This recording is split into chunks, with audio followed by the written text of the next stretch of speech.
할렐루야. 우리 옆 사람들에게 이렇게 인사하면 좋을 것 같아요. 점심 식사 맛있게 하셨습니까? 아니, 제가 교회로 딱 들어섰는데 저를 보는 성도님들이 다 그냥 하나같이 저한테 똑같이 물어보시더라고요. 점심 식사 하셨나요? 근데 그 말이 얼마나 따뜻하게 들리는지 모르겠습니다. 집에 돌아오는 것 같이, 아, 이제 집이구나 라는 생각이 들 만큼 저를 얼굴을 보자마자 다들 점심 식사 하셨냐고, 밥은 먹었냐고 물어봐 주셔서 너무 마음이 따뜻하고 감사했습니다. 점심 식사 맛있게 하셨습니까? 네. 네. 아멘. 자, 우리 이제 영의 양식도 충만히 먹고 또 한 주를 살아낼 힘을 얻었으면 좋겠습니다. 에베소서 5장 14절의 말씀을 가지고 죽은 자들 가운데서 일어나라 라는 메시지 증거하도록 하겠습니다. 지난 수요일에 이어서 침례자들을 위한 메시지를 증거하도록 하겠습니다. 침례 예식은 오늘 오후 예배의 연장성산입니다. 그러므로 하나님이 주신 말씀을 아멘으로 받고 그 믿음으로 침례자들은 침례를 받으시기를 축복합니다. 저는 2000년도 1999년도에 회심해서 2000년도 6월 29일 날 침례를 받았어요. 제 아내와 함께 이제 캐나다 그 아름다운 호수에서 해가 뉘어뉘어 질 때 그때 목사님이 저희 부부를 끌고 가셔서 침례를 주셨습니다. 물속에 푹 집어넣으시고 예수와 함께 죽었고 다시 꺼내시면서 예수와 함께 다시 살았습니다 라고 선언해 주시는데 얼마나 감격적이었는지 몰라요.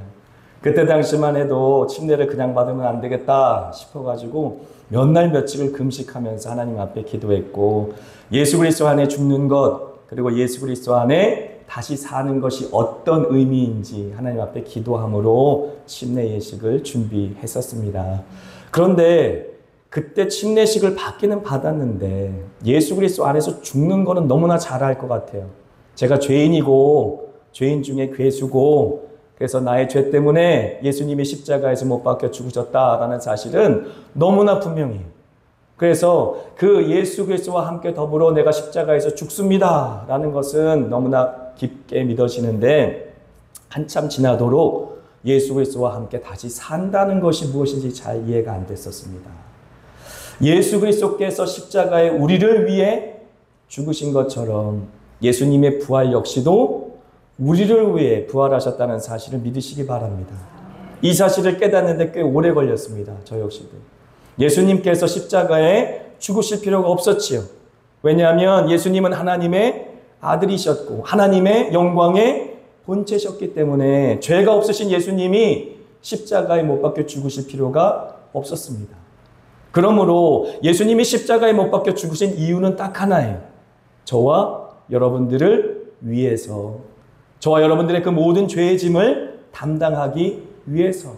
마찬가지로 예수님은 하나님의 본체시고 또 하나님의 아들이시기 때문에 굳이 부활을 통해서 영광을 받으실 필요가 없으셨어요. 예수님은 이미 영광스러운 분이셨고 이미 완전하신 하나님이십니다. 그러므로 부활이라고 하는 사건을 통해 굳이 영광을 받으실 필요가 없었던 것이죠. 그렇다면 왜 예수님은 사망의 권세를 이기시고 부활하신 것입니까? 그건 역시 저와 여러분들을 위해서다라는 사실이죠. 그것이 끊임없이 성경이 우리에게 증거해주고 있는 복음의 비밀, 복음의 은혜입니다. 예수 그리스도의 십자가를 정말로 우리가 묵상할 때에 예수 그리스도의 죽음만 생각하기 쉬운데 날마다 예수 그리스도의 부활의 생명에 동참하여 그 생명을 누리게 하시는 그 은혜가 우리에게 이미 약속되어 있다.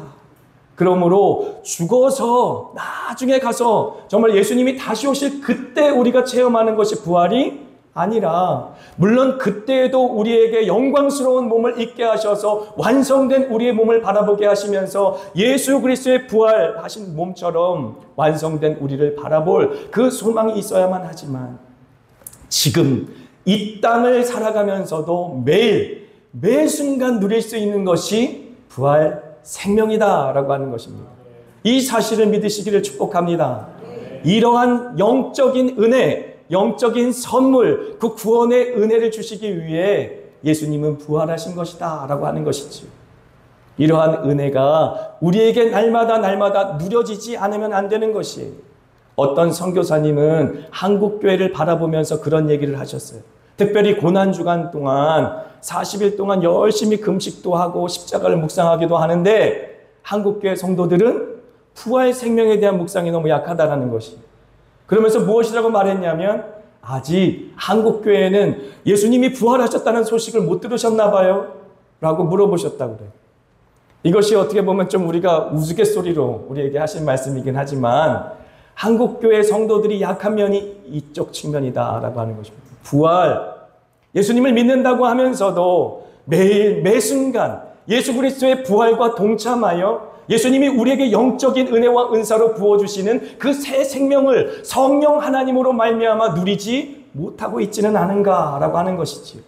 그래서 우리가 침례 예식을 거행할 때에 예수님과 함께 우리는 죽고 예수님과 함께 삽니다라고 할 때 계속 죽어 있으면 안 돼요. 계속 죽어만 계시면 안 되고 다시 꼭 살아나셔야 돼요. 옆 사람들에게 이렇게 인사합시다. 다시 살아납시다. 예, 다시 살아납시다. 꼭 다시 살아나셔야 합니다. 십자가에서 죽으신 걸로 끝나면 복음은 완성될 수가 없습니다. 네, 침례 예식은 그러면 끝날 수가 없어요. 다시 살아나셔야 돼요. 그리고 매일매일 그 천국의 기쁨과 소망을 이 땅에서도 누리는 것이죠. 그래서 하나님이 세상을 이처럼 사랑하사 독생자를 주셨으니 이는 그를 믿는 자마다 멸망치 않고 영생을 얻게 하려 하심이니라 라는 그 말씀을 영원한 미래의 것으로만 여기는 것이 아니라 바로 지금 현재적으로 영원한 생명을 누려야 한다라고 하는 것이죠. 부활의 기쁨도 똑같습니다. 나중에 예수님이 다시 오실 그날 누릴 것이 부활의 기쁨이 아니라 지금 현재적으로 누릴 수 있는 것이 바로 부활의 소망과 기쁨이 되겠습니다. 그러므로 항상 우리는 예수 안에 충만하고 예수 안에 그 생명으로 말미암아 기쁨이 충만해야 되는 것이죠. 그 은혜와 축복이 항상 한마음교회 모든 성도님들의 심령 가운데 가정 가운데 가득하시길 축복합니다. 아멘. 찬송가 407장 있어요. 혹시 찬송가 있으시면 1절의 찬양을 한번 같이 불렀으면 좋겠습니다. 어떻게 보면 찬송가 407장이 7장의 1절의 이 고백이 오늘 모든 설교의 핵심 요약이 될 수도 있겠습니다. 찬송가 407장. 구주와 함께 나 죽었으니 그 주와 함께 나 살았도다. 영광의 그날에 이르도록 언제나 주만 바라봅니다. 언제나 주는 날 사랑하사 언제나 새 생명 주시나니 영광의 그날에 이르도록 언제나 주만 바라봅니. 언제나 주는 날 언제나 주는 날 사랑하사 언제나 새 생명 주시나니 영광의 그날에 이르도록 언제나 주만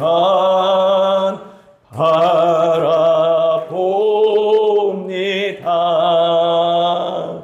할렐루야. 아멘. 언제나 주는 날 사랑하사 언제나 새 생명 주시나니. 아멘. 이것이 우리의 간증이고 이것이 우리의 믿음의 고백인 줄 믿습니다.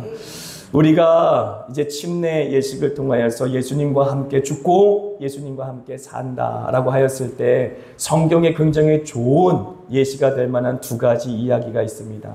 첫 번째는 에스겔서 37장의 이야기입니다. 에스겔서 37장에는 마른 뼈의 환상이 등장해요. 특별히 에스겔서 37장 2절의 말씀 같이 읽겠습니다. 나를 그 뼈 사방으로 지나가게 하시기로 본즉 그 골짜기 지면에 뼈가 심이 많고 아주 말랐더라 라고 말하는 것이지요. 이것을 하나님께서는 에스겔 선지자에게 이스라엘의 백성이라 라고 말합니다. 하지만 우리가 믿고 또 알기로는 이스라엘 백성만을 위한 환상이 아닙니다. 나중에 에스겔서 47장에 가게 되면 어떤 환상을 에스겔에 또 허락하는가? 그것은 바로 회복될 성전에 대한 환상입니다. 그 회복될 성전을 바라보니까 이미 떠났던 하나님의 영광이 다시 돌아와요. 그리고 영광이 가득한 그 성전에 생수가 넘쳐나기 시작합니다. 문지방을 넘어서기 시작하고 그 낮은 물이 발목을 넘어서 무릎을 넘어서 곧 키를 넘어서 수영하지 않고는 건널 수 없는 깊은 강이 되어집니다. 그리고 그 강을 흐르는 모든 곳에 모든 생명들이 살아나는 역사가 일어나더라라고 하는 것이죠. 이 말씀을 보면서 여러분들은 어떤 생각이 납니까? 바로 예수 그리스도로 말미암아 우리의 배에 생수의 강이 흘러 넘칠 것이다 라는 약속을 생각나게 합니다. 성경의 이름과도 같이 너의 배에서 생수의 강이 흘러 넘치리라 라고 약속하셨어요. 그런데 이 넘치는 생수는 무엇이라고 말합니까?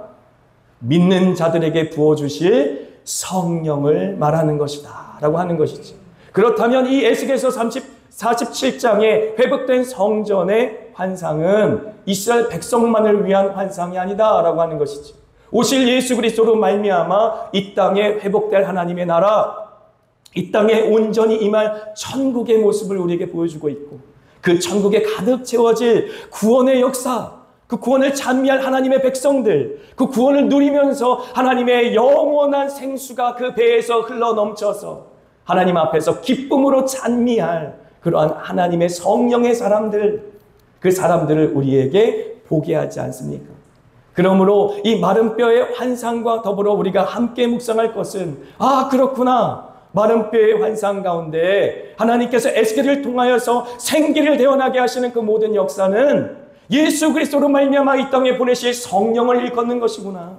그 성령이 우리 가운데 임재하시는 것은 그냥 우리가 방언하고 예언하고 은사를 행하는 것에 그치는 것을 의미하는 것이 아니라 하나님의 창조의 목적에 회복되는 것이구나.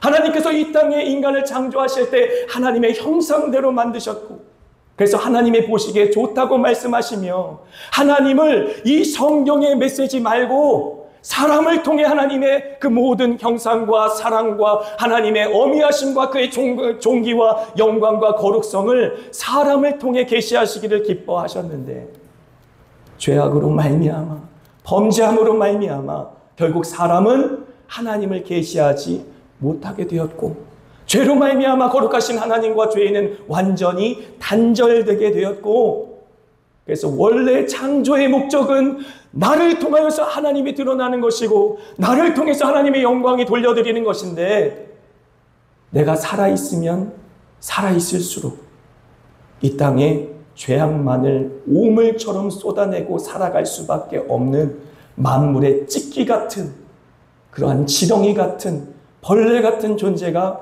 나였구나 라고 깨닫게 되는 것이죠. 하지만 하나님께서 주 예수 그리스도를 믿음으로 말미암아 죽어있는 우리의 영혼과 심령을 다시 살리심으로 과거에 하나님께서 인간들을 향하여 가지셨던 창조의 목적이 예수 그리스도 안에서 회복되어지는 것입니다. 그러므로 우리가 예수를 믿고 거듭난다라는 사실은 그냥 우리가 교회에 출석하고 예배에 참석하고 기독교인이라고 하는 조항에 표시를 하는 것으로 끝나는 것이 아니라 하늘로부터 거듭나서 하나님의 백성이 이 땅 가운데 잉태되고 출산되는 것이 하늘로부터 다시 태어나는 역사. 그래서 죽어있던 영혼과 심령들이 성령 안에서 다시 숨쉬는 존재, 살아있는 존재, 다시 살아난 생명이 되어서 하나님 앞에 아름답고 복되게 반응할 수 있는, 하나님의 영광을 드러낼 수 있는 그러한 존재로 회복되어지는 것이지, 하나님의 창조의 목적이 회복되는 것입니다. 그 놀랍고 복된 사실이 에스겔서 37장을 통해 지금 우리에게 그림처럼, 이야기처럼 잘 이해할 수 있도록 주어지고 있는 것이지요. 그래서 37장 4절 같이 읽습니다. 또 내게 이르시되 너는 이 모든 뼈에게 대언하여 이르기를 너희 마른 뼈들아 여호와의 말씀을 들을지어다. 에스겔을 통하여서 마른 뼈들에게 하나님의 말씀을 대언하게 하시는 것이지. 말씀이 육신이 되어 이 땅 가운데 오신 예수 그리스도, 그를 통해 온 세계 피조 만물들이 다 만들어진 바 되었다라고 말씀하셨는데, 그 말씀이 되어낼 때에 우리의 죽어있던 영혼이 다시 살아나는 역사가 있는 것이죠. 왜냐하면 하나님께서 그 말씀으로 이 온 세상을 창조하셨기 때문에, 이 세상을 회복시킬 때에도 그 말씀으로 하나님께서는 이 세상을 새롭게 하시는 것입니다. 이전 것은 지나갔으니 보라 새 것이 되었도다. 하나님께서 예수 그리스도 안에 새로운 창조를 이루실 때에도 말씀으로 이루신다라고 하는 것이죠.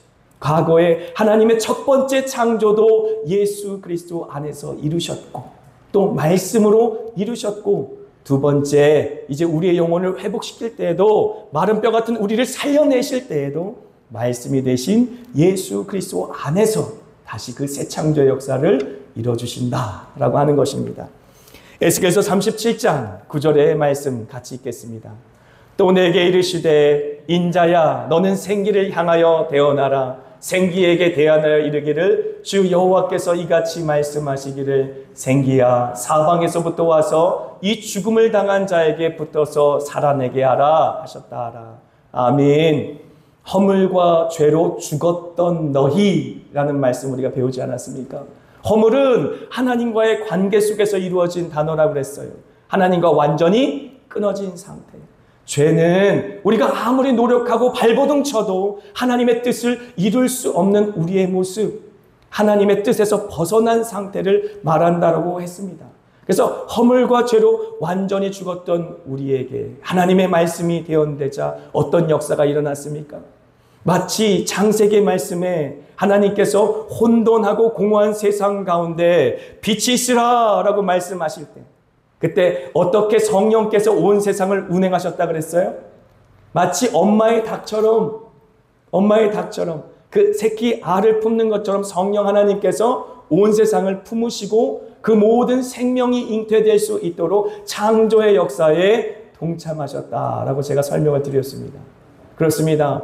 예수 그리스도를 통하여 하나님의 새 창조의 역사가 우리에게 이루어지지만 성령 하나님으로 인하여 우리 안에 하나님의 생명이 잉태되고 또 살아갈 수 있도록 우리 안에 날마다 새 일을 행하시는 그러한 창조의 역사를 성령 하나님을 통하여 우리에게 이루어 주시는 것입니다. 그래서 창세기 2장 7절의 말씀 보면 여호와 하나님이 땅의 흙으로 사람을 지으시고 생기로 그 코에 불어넣으시니 사람이 생명이 된지라 라고 말했어요.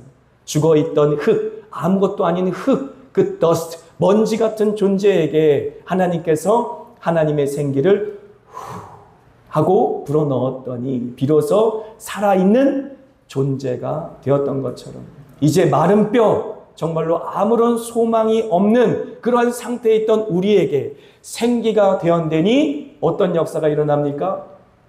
뼈들이 서로 붙기 시작하고 그 뼈에 근육이 생기고 힘줄이 생기고 살이 붙고 그리고 비로소 하나님의 산 사람으로 살아나게 된 것입니다. 생기야 사방에서부터 와서 이 죽음을 당한 자에게 불어서 살아나게 해라 라고 생명을 선언하였더니 하나님의 성령으로 말미암아 그렇게 모든 죽어있던 마른 뼈들이 살아난 것이죠. 이 그림이 바로 우리가 예수 그리스도 안에서 죽었다가 다시 살아나는 아름다운 그런 우리를 이해를 돕는 그러한 메시지가 되겠습니다. 그렇다면 신약에도 이러한 그림이 있지 않을까 해서 찾아보았습니다. 그것이 바로 요한복음 11장의 메시지, 바로 나사로의 이야기입니다. 나사로는 예수님의 친구였습니다. 마리아와 마르다와 함께 예수님은 그들을 친구라고 부르셨어요. 그래서 그 마르다와 마리아의 신앙을 통하여서 부활에 대해서 설명해 주시고, 또 친구였던 나사로의 죽음을 통하여서 과연 우리가 예수 안에 죽고 예수 안에 다시 산다라는 것이 무엇인지 그 의미를 다시 한번 우리에게 알려주십니다. 요한복음 11장 4절의 말씀 같이 읽습니다. 예수께서 들으시고 이르시되 이 병은 죽을 병이 아니라 하나님의 영광을 위함이요 하나님의 아들이 이로 말미암아 영광을 받게 하려 함이라 하시더라. 아멘. 예수님께서 나사로가 죽을 때까지 기다렸었습니다.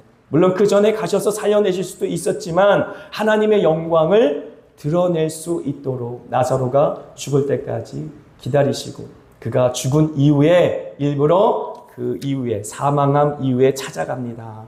그래서 요한복음 11장 11절 이렇게 말합니다. 이 말씀을 하신 후에 또 이르시되 우리 친구 나사로가 잠들었도다. 그러나 내가 깨우러 가노라 라고 말하는 것이죠. 여기에 죽었다라는 표현을 쓰지 않고 잠들었다라는 표현을 써요. 그래서 성경 안에는 예수님 안에서 죽은 많은 사람들을 잠들었다라고 표현합니다. 왜 잠들었다라고 표현할까요? 그것은 예수 그리스도 안에 죽는 사람들의 육신적인 죽음은 잠시, 잠깐, 일시적인 것이기 때문에 그렇습니다. 예수 안에 있는 모든 사람들은 영원한 생명을 얻었기에 예수 그리스도 안에서 부활 생명으로 살아가는 자, 영원히 그 생명을 누리며 사는 자들이 그리스도인들이기에 그들의 육신적인 죽음은 잠시, 일시적으로 일어나는 것이고 곧 예수 그리스도와 더불어 부활할 것을 믿기 때문에 잠들었다라고 표현하는 것이지. 그래서 그 이유 왜 예수님께서 잠들었다라고 표현했는지 더 자세히 설명하고 계십니다. 11장 23절부터 26절까지 한번 한 목소리로 읽겠습니다. 예수께서 이르시되 내 오라비가 다시 살아나리라. 마르다가 이르되 마지막 날 부활 때에는 다시 살아날 줄을 내가 아나이다. 25절 예수께서 이르시되 나는 부활이요 생명이니 나를 믿는 자는 죽어도 살겠고 무릇 살아서 나를 믿는 자는 영원히 죽지 아니하리니 이것을 내가 믿느냐. 아멘. 사망, 죽음이라고 하는 것은 하나님과의 단절을 의미합니다. 육신적으로 죽는다라고 하는 것도 하나님과의 단절, 영원한 죽음으로 이르는 문이 될 수 있겠지요. 하지만 예수 그리스도 안에서 죽은 자들은 하나님과 단절되는 경험을 하지 않기에 예수님께서는 잔다라는 표현을 쓴 것입니다. 그러므로 나는 부활이요 생명이니 나를 믿는 자는 죽어도 살겠고 살아서 나를 믿는 자는 영원히 죽지 아니할 것이다 라는 믿음의 말씀을 선포하시는 것이죠. 그러므로 우리가 침례 예식을 통해 고백하는 내가 예수님과 함께 죽습니다. 또 내가 예수님과 함께 다시 살아납니다 라는 고백은 이 땅에서 예수 그리스도와 함께 살아가며 그의 부활 소망을 누리며 그의 부활 생명으로 살아나고 또 살아내는 인생을 살아가는 축복의 인생길을 걸어감과 동시에 영원한 그 부활 소망을 소유하고 그 부활 소망을 마음과 심령 가운데 온전히 주 예수 그리스도를 바라보면서 그 부활의 영광을 바라보며 살아갈 수 있는 믿음이 주어진 자로서 영생을 바라보며 산다라고 하는 것입니다. 그러한 축복이 모든 예수 그리스도 안에 죽었고 다시 살아나는 부활의 생명에 동참한 예수 그리스도 안에 믿음의 사람들이 누리는 축복이다라고 하는 것이죠. 그래서 요한복음 11장 43절 우리 한번 다 같이 믿음으로 읽겠습니다. 이 말씀을 하시고 큰 소리로 나사로야 나오라 부르시니 라고 부르신 것이지. 이 말씀을 다 선포하시고 나는 부활이다. 나는 생명이다. 내 안에 거하면 또 너가 내 안에 거하면 죽어도 다시 살 것이다 라고 선포하시면서 나사로야 나오너라 라고 말씀하셨을 때 나사로가 그 모든 죽음을 이기고 소생된 것이죠. 그래서 모든 사람들에게 증거가 된 것입니다. 예수님이 부활이며 생명이다라는 사실입니다. 물론 나사로는 이 사건 이후로 죽었겠습니까? 아니면 영원히 살았겠습니까? 죽었겠지요. 하지만 나사로를 통해서 굉장히 많은 믿음의 사람들이 또 주께로 돌아왔다라고 성경은 말합니다. 예수 그리스도께서 이 땅 가운데 부활이요 생명이다라는 사실의 표적, 사인이 된 것이지. 그래서 나사로처럼 저와 여러분도 침례 예식을 통하여서 영적으로 하나님 예수 그리스도와 함께 죽고 또 영적으로 예수 그리스도와 함께 살아나서 마치 나사로처럼 예수 그리스도께서 부활이고 생명이신 것을 온 세상에 증거하여서 나사로처럼 수많은 사람들이 그 생명길로 돌아올 수 있는 그런 생명의 표적이 되어야만 한다라고 하는 것입니다. 저와 여러분이 이러한 생명의 표적이 되시기를 주님의 이름으로 축복합니다. 말씀을 맺겠습니다. 예수님은 하나님이시고요. 하나님의 아들이십니다. 그런데 그 하나님의 아들이 십자가에 못 박혀 죽으셨어요. 그리고 장사된 지 사흘 만에 부활하셨습니다. 하나님의 아들이신 예수님은 죽으실 필요가 없었고 부활할 필요도 없었어요. 그 모든 십자가의 죽음과 부활은 우리를 위한 것이다 라고 선언했습니다. 그렇기 때문에 우리를 위한 복된 소식이 되는 것이죠. 예수 그리스도 하나님께서 우리를 위해서 보내주신 그 구원자를 믿기만 하면, 그래서 예수 안에 내가 죽었고 예수 안에서 내가 다시 삽니다 라고 믿음으로 고백만 하면, 그래서 내가 예수님께서 부활이고 생명이신 그 모든 생명을 이 땅 가운데 누릴 수 있는 영적인 축복이 우리에게 주어진다라고 하는 것이죠. 죽은 이후에만 누릴 수 있는 것이 천국이 아니고 이 땅 가운데서도 예수 안에서 놀라운 이 영생의 축복이 부활의 소망으로 누려지는 것입니다. 이 믿음이 여기에는 모든 한마음교회 성도뿐만 아니라 특별히 오늘 침례 예식을 거행하시는 우리 믿음의 성도들 안에 함께 하시길 주님의 이름으로 축복합니다.